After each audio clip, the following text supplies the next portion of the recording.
Bonsoir à tous et bienvenue sur Afrique Sport pour ce journal du soir du samedi 18 septembre 2021. Nous débutons au Cameroun après avoir annoncé qu'il sera reçu en audience par le chef de l'État camerounais. Le président de la Confédération africaine de football, Patrice Motsepe, a eu droit à une réaction à laquelle il ne s'attendait certainement pas de la part de Paul Biya. Au lieu d'un tête-à-tête avec le président de la République du Cameroun, le patron du football africain a été reçu en audience par le premier ministre Joseph John Goutey. Officiellement, aucune information ne filtre sur les raisons de ce changement de dernière minute que plusieurs observateurs assimilent à une humiliation du dirigeant sud-africain. Filons en Côte d'Ivoire désormais, suite à la grosse polémique sur l'état de la pelouse lors du match Côte d'Ivoire-Cameroun du 6 septembre dernier. La Côte d'Ivoire décide de fermer le stade Epimbe.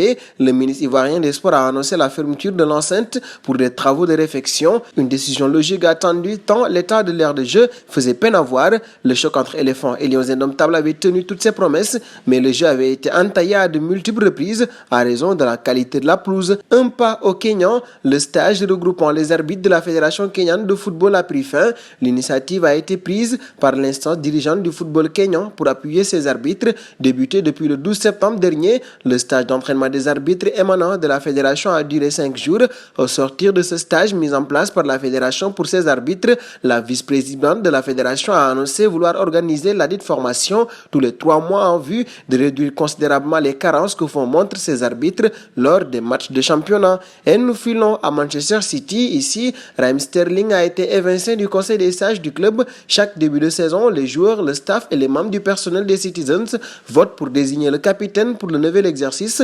Les autres membres du top 5 du vote rejoignent ainsi une sorte de conseil des sages. Présent l'année dernière, l'ex-Red a été évincé au profit de Ruben Dias, comme le rapporte le quotidien britannique The Times. En tête, le milieu de terrain Fernandinho, suivi par Ilkay Gundogan, Ruben Dias, Kevin De Bruyne et Kyle Walker. Une décision impactante pour le joueur plus que jamais sur le départ dans son club. Et nous faisons un pas au PSG. C'est une véritable bombe qui a été lâchée par le journal L'Équipe ce samedi. Un peu plus tôt dans la journée, le quotidien a révélé le salaire du septuple Ballon d'Or à Paris, Lionel Messi. Selon les médias nationaux, l'Argentin devrait toucher 110 millions d'euros net sur 3 ans. Leonardo dément avec une grosse colère. C'est tout à fait faux, je voulais vous le dire.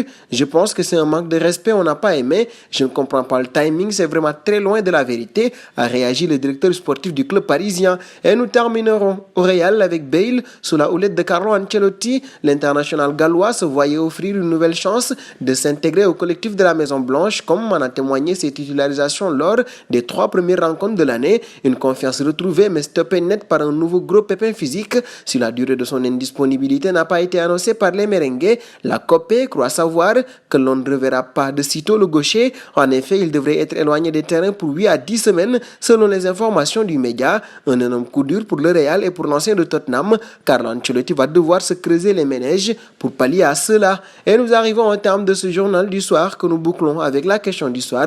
Avec la blessure de Gareth Bale, quel devrait désormais être le trio d'attaque titulaire du Real de Madrid? Vos réponses seront attendues en commentaire. En attendant, n'hésitez pas à vous abonner sur Afrique Sport pour ne rien manquer des informations autour du football.